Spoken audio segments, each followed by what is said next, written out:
Pues esa es una de las infecciones respiratorias que más se están repitiendo, pero no es la única, porque también crecen las hospitalizaciones por COVID-19. En las últimas semanas se ha producido un incremento de casos que ha llevado al ingreso de pacientes, sobre todo aquellos que están en la franja entre los 65 y los 79 años. De todo ello vamos a hablar con el epidemiólogo Amos García, quien ya saludamos. Muy buenos días, doctor. Muy buenos días, Marta. Un placer estar con ustedes como siempre. Gracias por acompañarnos. Bueno, queremos empezar preguntándole por ese repunte, ese incremento de casos de COVID-19, sobre todo en las primeras semanas de mayo ha tenido lugar. ¿Con qué lo asocian ustedes? ¿A qué puede deberse?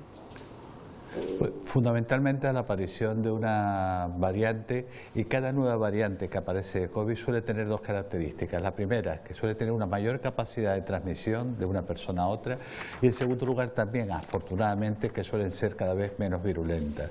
Esto es un poco el mapa que explica el por qué aparecen estas nuevas variantes. Y además hay que ser conscientes que con nuevas variantes nos vamos a seguir enfrentando, como nos enfrentamos cada año a una nueva forma de aparición de la gripe, que hace que las vacunas se tengan que adaptar a esas características que va a tener durante esa temporada la circulación del virus gripal, y al mismo tiempo es un escenario que se va a seguir produciendo con el COVID. Van a seguir apareciendo nuevas variantes porque el microorganismo se tiene que adaptar al medio en el que se está desarrollando, y además el que aparezca que en mayo sí que ofrece un carácter diferenciador a lo que deberían ser las características de un virus de este tipo. Un virus de este tipo debe ser claramente estacional y aparecer con más intensidad en los meses fríos. Sin embargo, el COVID todavía no se ha internacionalizado, el microorganismo causante de este problema, y en mayo, en pleno mayo, pues tenemos casos de esta enfermedad.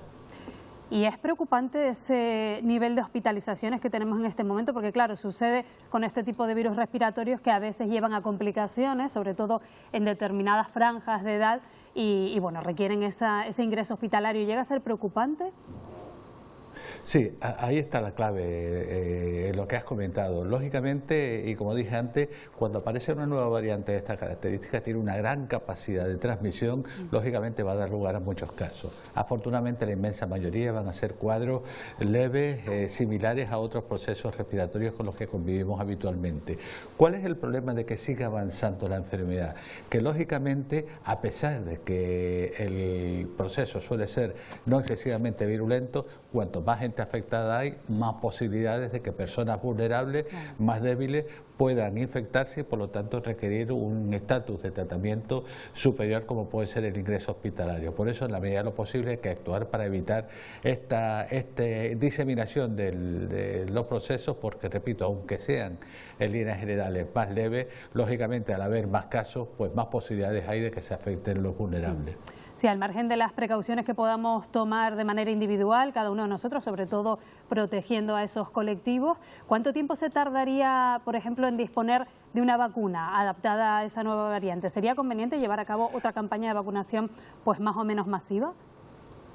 Sí, no, se llevará a cabo, no de carácter masivo, porque repito, ya afortunadamente hemos conseguido domesticar al SARS-CoV-2, al virus productor de la COVID. Lo hemos conseguido domesticar gracias al esfuerzo que ha hecho la ciudadanía y sobre todo gracias a la aparición de las vacunas.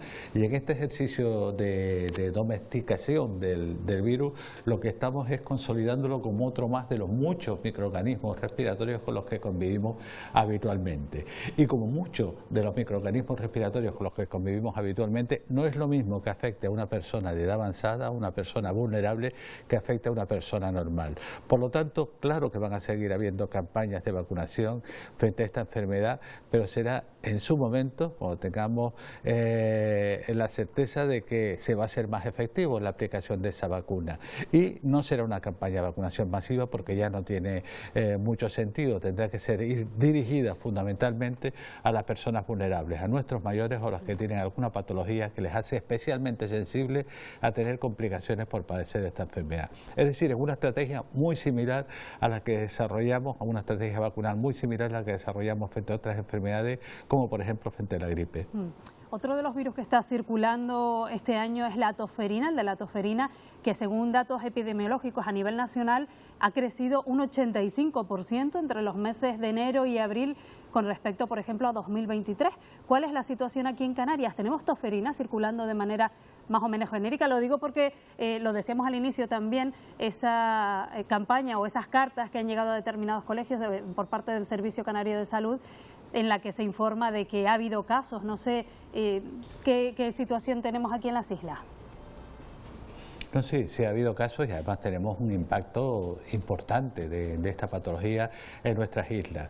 Sin embargo, hay que reforzar también una idea a la ciudadanía. La tosferina es una enfermedad que es tremendamente importante por lo complicada que puede ser en los niños menores de 1 año, sobre todo en los niños menores de 6 meses. Y afortunadamente ese colectivo está bien protegido porque las coberturas vacunales que tenemos en el primer año de la vida son elevadísimas. Y además porque también, como vacunamos a la mujer embarazada, evitamos que, ya que la tosferina se comienza a administrar a los 2 meses de vida, al vacunar a la mujer embarazada conseguimos que el niño cuando nace esté también protegido frente a esta enfermedad. Por lo tanto, lo fundamental, lo importante para actuar frente a la tosferina es la vacunación. La vacunación de la mujer embarazada en los momentos que dictamine la autoridad sanitaria, y seguir con los calendarios vacunales, cumpliéndolos a rajatabla y empezando a vacunar a nuestros niños a los 2 meses.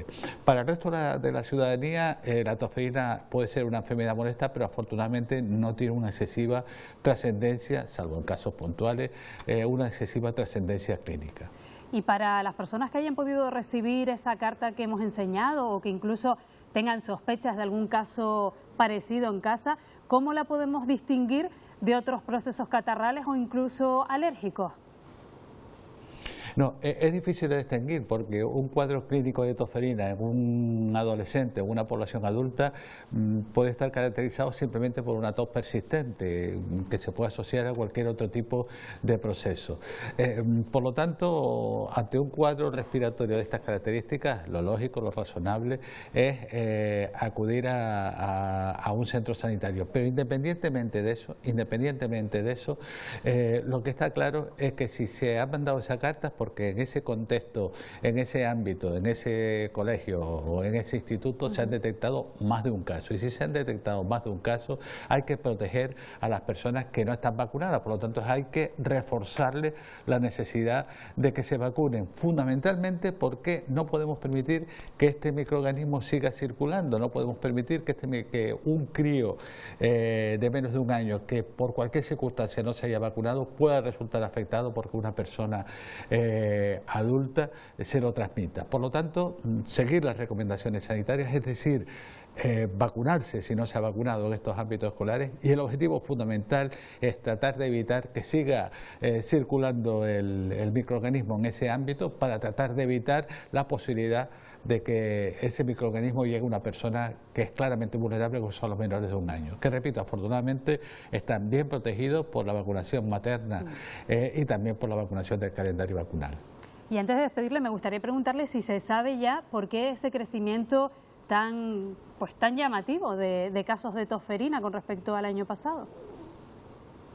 Sí, mira, como en todas estas circunstancias, la pandemia ha tenido un peso importante en el desarrollo, en el incremento de este tipo de procesos. Básicamente porque la pandemia dificultó el acceso de la ciudadanía a la vacunación y ha quedado muchas personas que no se pudieron vacunar, pero también por otra circunstancia importante, y es que en el contexto de la pandemia, y siempre ocurre en este tipo de procesos, había un microorganismo, el SARS-CoV-2, el productor de la COVID, que era altamente prevalente, y prácticamente yugulaba la presencia del resto de los procesos de transmisión similar a la que tenía el SARS-CoV-2. Al desaparecer o al disminuir la presencia del SARS-CoV-2, esto hizo que todos los microorganismos que antes estaban con nosotros pero que no habían tenido prácticamente reciente presencia de la pandemia volvieran a recuperar su espacio y además volvieran a recuperarlo con intensidad.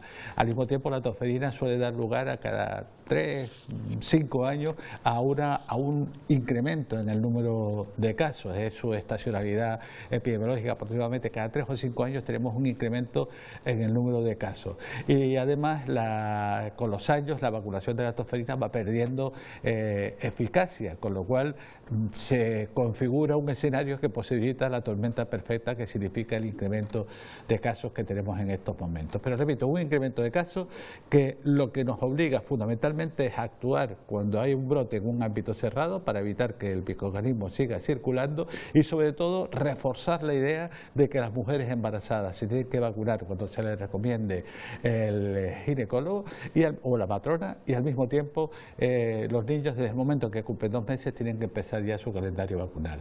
Pues nos quedamos con todos esos consejos, esperemos que las complicaciones sean las mínimas. Amos García, gracias por habernos acompañado en Buenos Días Canarias. Nada, muchas gracias a ustedes, Marta, un placer como siempre. Un placer.